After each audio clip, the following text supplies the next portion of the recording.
Episode number 2। अभिनव की जिंदगी रातों रात पलट चुकी थी।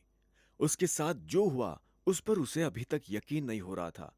उसके हाथ में अपने पिता की तस्वीर थी, लेकिन उस तस्वीर में वो गुस्से से भरी आंखों से राणा को देख रहा था। अगर उसका बस चलता तो वो अभी के अभी राणा का सिर काटकर अपने पिता की मौत का बदला ले लेता।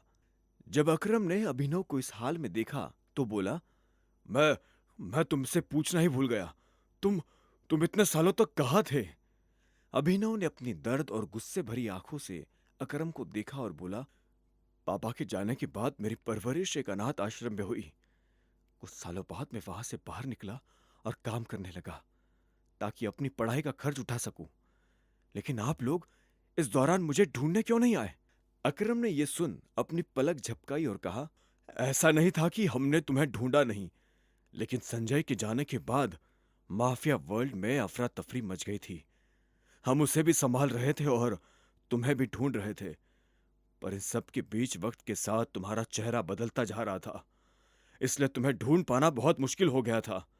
खैर, अब तुम आ गए हो तो मोंटी और बाकी लोग तुम्हें देखकर खुश हो जाएंगे। मोंटी का नाम सुनते ही अभिनव को गुस्सा आ गया था। मोंटी एक गद्दार का बेटा था। अभिनव ना तो उस गद्दार के बेटे से मिलना चाहता था और ना ही बात करना चाहता था। अभिनव ने कहा, लेकिन मुझे तो कभी मेरे पापा ने इस माफिया ग्रुप के बारे में नहीं बताया। अगर ऐसा कुछ था तो वो मुझे पहले ही बता सकते थे ना। तब तुम बहुत छोटे थे। शायद वो तुम्हें इन सब चीजों से दूर रखना चाहते थे। लेकिन मेरा यकीन करो, हम सच में तुम्हें ढूंढ रहे थे। और अब तुमसे मिलने के बाद मुरझाया हुआ द माफिया किंग फिर से जिंदा हो जाएगा। इतना कहकर अकरम कमरे में रखी एक टेबल की तरफ बढ़ने लगा था। इधर अभिनव के मन में कई सारे सवाल उठ रहे थे। उसे समझ नहीं आ रहा था कि राणा का राज अकरम और बाकी लोगों को पता क्यों नहीं चला और क्यों एक गद्दार का बेटा अभिनव की गद्दी पर बैठा हुआ था। इससे पहले कि अभिनव अपने आप को कोई जवाब दे पाता, अकरम उसके पास आया और उसने अभिनव को 50 करोड़ रुपए का एक चेक थमा दिया। इसे रख लो। जब तक तुम वापस टाइगर की पोजीशन पे नहीं आ जाते तब तक तुम्हें इसकी जरूरत पड़ने वाली है। अभिनव ने अकरम के हाथ से चेक लिया और उसे देखने लगा। उसकी जिंदगी पलट तो गई थी, लेकिन अभी भी ऐसे कई सवाल थे जिनके जवाब उसे नहीं मिले थे। इसके बाद अभिनव और अकरम उस कमरे से बाहर निकलने लगे। अकरम ने जाते हुए कहा, तुम्हारी असली पहचान के बारे में किसी को भी खबर नहीं लगनी चाहिए, इसलिए जैसे जीते आ रहे थे वैसे ही जीते रहना। अभिनव ने हाँ में सिर हिलाया और दोनों कमरे से बाहर आ गए। इधर अनन्या चिंता भरी आंखों से उस कमरे के दरवाजे को देख रही थी जिसमें अभिनव और अकरम थे। वो ये जानने के लिए बेताब थी कि उन दोनों के बीच अंदर क्या बात हो रही थी और अभिनव को आने में इतनी देर क्यों लग रही थी। इतने में देवेन ने हंसते हुए कहा, लगता है इस अभिनव को अपनी ही दवा चखने को मिल गई। इस पर सनी ने कहा, कितने दुख की बात है ना? बेचारा मरने से पहले अपनी बीवी के साथ ऐश भी नहीं कर पाया। ये सुन अनन्या को झटका लगा। वो जानती थी कि अकरम के लिए किसी को मारना कोई बड़ी बात नहीं थी। अकरम सर इन जैसे गटर के चूहों को बर्दाश्त नहीं करते हैं। वो उन्हें साफ कर देते हैं। ये भी बचने वाला नहीं है। देवेन ने कहा, हाँ, बेचारा सच में शादी करके मर गया। सनी ने कहा और दोनों जोर जोर से हंसने लगे। अनन्या को यह सुनकर बुरा लगा। कोई इंसान किसी दूसरे इंसान की मौत पर खुश कैसे हो सकता था? उसने कहा, प्लीज उसके बारे में इस तरह की बातें मत करो। इस पर देवेन ने कहा, तो और क्या करे, जिसके जैसे लक्षण होंगे उसके बारे में वैसे ही तो बातें होगी। देवेन यार, वो सही कह रही है। ठीक है ना अनन्या, हम उसके बारे में ऐसी बातें नहीं करेंगे। वैसे भी मेरे दादाजी कहते हैं, मरे हुए लोगों के बारे में गलत बात नहीं करनी चाहिए। सनी ने इतना कहा और फिर से दोनों ठहाके मारकर हंसने लगे। इससे पहले कि अनन्या कुछ कहती, कमरे का दरवाजा खुल गया। अकरम अभिनव को लेकर बाहर आ रहा था। अभिनव के बदन पर एक छोटी सी खरोच भी नजर नहीं आ रही थी। जब देवेन और सनी ने यह देखा तो उनका मुंह हैरानी के मारे खुला का खुला रह गया। देवेन ने कहा, इसे देखकर तो लग रहा है कि अकरम सर ने इसे हाथ तक नहीं लगाया। कमाल है, दोनों इतनी देर से कमरे में थे। कम से कम इतने टाइम में इसकी नाक तो टूट ही जानी चाहिए थी। सनी ने कहा। आओ, अकरम ने अभिनव से कहा और उसे अपने साथ पार्टी हॉल में सबके सामने ले आया। अकरम के चेहरे पर खुशी देख सब ताज्जुब कर रहे थे। ये अभिनव है, मेरे एक पुराने दोस्त, अब सॉरी, ये मेरे पुराने ड्राइवर का बेटा है। अकरम ने जैसे ही अभिनव का सबसे परिचय करवाया तो देवेन और सनी खुश हो गए, लेकिन अनन्या को यह सुनकर झटका लगा। एंजॉय द पार्टी, इतने में अकरम ने कहा और अभिनव को अकेला छोड़ बाकी लोगों से मिलने के लिए निकल गया। देवेन और सनी को अभी तक समझ नहीं आ रहा था कि अकरम अभिनव को इतना भाव क्यों दे रहा था। अभिनव को इस बात से कोई लेना देना नहीं था कि सनी और देवेन उसके बारे में क्या सोच रहे थे। उसकी आंखों के सामने बस रह रहकर अपने पिता की शक्ल आ रही थी। उसे वो रात याद आ रही थी जिस रात को राणा ने संजय को गोली मारी थी। अभिनव को यह भी याद आया कि उसे खुद भी गोली लगी थी, लेकिन उसकी किस्मत अच्छी होने की वजह से वो बच गया था। उधर जब अनन्या ने देखा कि अभिनव ठीक है तो वो अभिनव के पास आई और बोली, मुझे नहीं लग रहा था कि तुम अपने पैरों पर बाहर आ पाओगे। अच्छा, तुम्हें मेरी इतनी चिंता हो रही थी? रत्ती भर भी नहीं, लेकिन तुम्हें अपनी चिंता होनी चाहिए। अगर जिंदा रहना चाहते हो तो जरा बचकर रहो, अनन्या ने कहा। इतने में सनी और देवेन भी अभिनव के पास आकर खड़े हो गए। अकरम सर ने तुझसे अंदर क्या बात की? देवेन ने पूछा।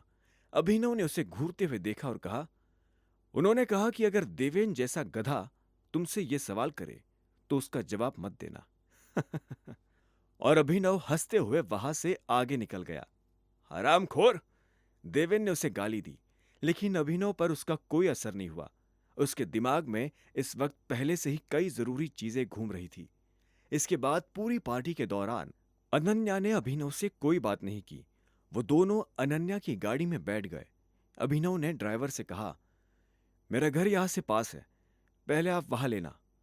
यह सुनते ही अनन्या झेपते हुए बोली, तुम ये सोच भी मत लेना कि मैं तुम्हारे साथ तुम्हारे घर में रहने आ रही हूं। अगर तुम्हारी खुद की हालत ऐसी है तो तुम्हारे घर की हालत कैसी होगी? मैं तुम्हारा पति हूं, तुम मेरे घर में नहीं रहोगी तो किसके घर में रहोगी? अभिनव ने उसे छेड़ते हुए कहा, अपने ये 2 कौड़ी का लॉजिक अपनी जेब में डालो और मुझे ये बताओ कि कल तुम मेरे बिस्तर में कैसे आए? यही सवाल तो मैं भी तुमसे पूछना चाहता हूं। अच्छी बात है, लेकिन मैं तुम्हारे साथ तुम्हारे घर नहीं आ रही हूं, मैं अपने घर जा रही हूं। और अगर इन फ्यूचर मुझे मजबूरी में तुम्हारे साथ रहना पड़ा तो भी मैं तुम्हारे साथ नहीं, तुम मेरे साथ रहोगे, मेरे घर में, मेरे बाकी नौकरों की तरह, अनन्या ने कहा और सामने देखने लगी। कुछ देर के बाद अनन्या का घर आ गया था। वो नीचे उतरी और जोर से दरवाजा लगाकर घर के अंदर चली गई। अभिनव ने पहले उसे देखा और फिर अपनी उंगली में पहनी हुई उस अंगूठी को देखने लगा। अगर आज वो अंगूठी नहीं होती तो पता नहीं उसके साथ क्या होता। अनन्या को छोड़ने के बाद अभिनव अपने घर आ गया था। अगली सुबह जब अभिनव का अलार्म बजा तब वो फिर से वही सपना देख रहा था। अलार्म की आवाज सुन वो झटके से उठा और अपने बिस्तर पर बैठ गया।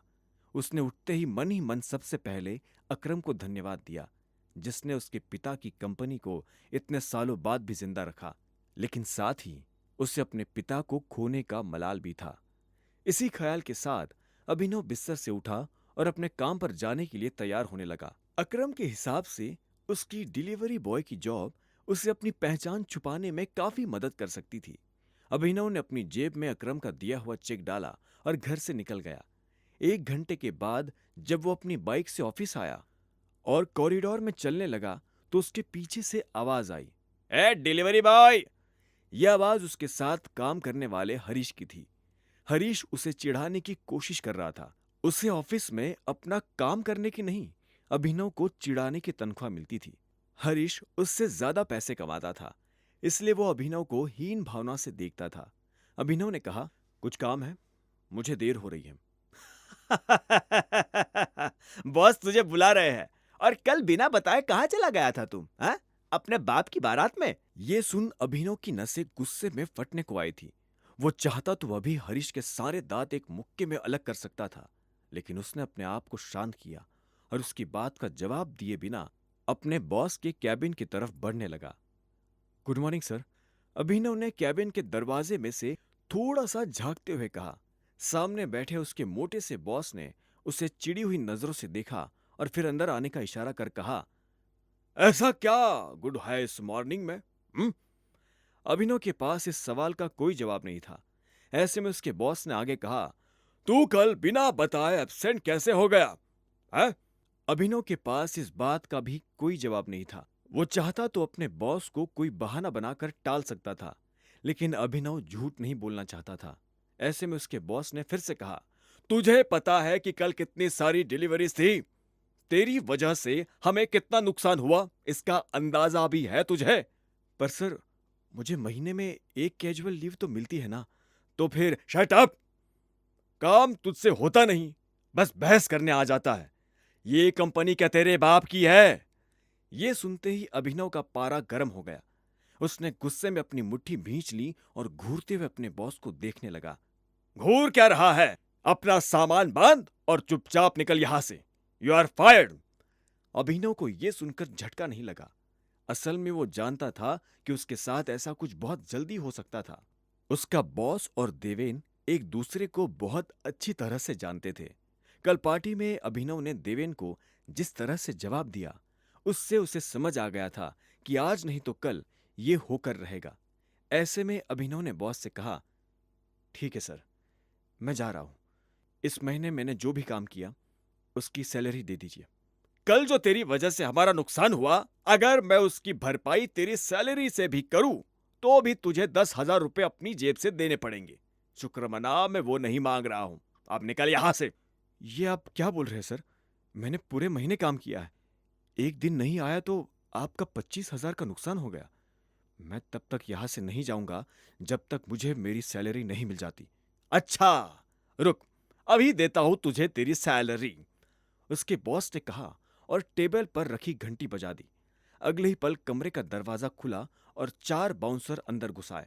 उठाकर पटक आओ बाहर साले को।